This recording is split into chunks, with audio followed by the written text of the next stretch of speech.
దేవునికి స్తోత్రములు. మీ అందరికీ నా వందనములు. ఈరోజు దేవుని వాగ్దానము. యెహోవా కనికరము గల దేవుడు గనక నిన్ను చేయి విడువడు. ద్వితీయోపదేశ కాండము 4వ అధ్యాయం 31వ వచనము. మహాపరిశుద్ధుడైన మన తండ్రి అయిన యెహోవా కనికరము గల దేవుడు గనక మన చేయి విడువను అని మనతో సెలవిస్తున్నారు. మన తండ్రి కృప చూపుతున్నాడు మన అందరి ఎడల. మనం అందరము ఆయన మార్గంలో నడుచుటకు, మనకు బోధించుటకు ఆకాశం నుండి తన స్వరమును మనకు వినిపించ చేస్తున్నాడు. అగ్ని మధ్య నుండి మనతో మాట్లాడుతున్నాడు. ఆయన కట్టడలను, త్రోవలను మనకు నేర్పుతున్నాడు.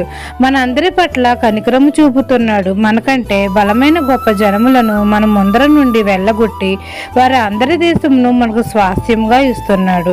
మన అందరి పట్ల కృప చూపి అనేకమైన మేలులతో మన హృదయములను తృప్తిపరుస్తున్నాడు.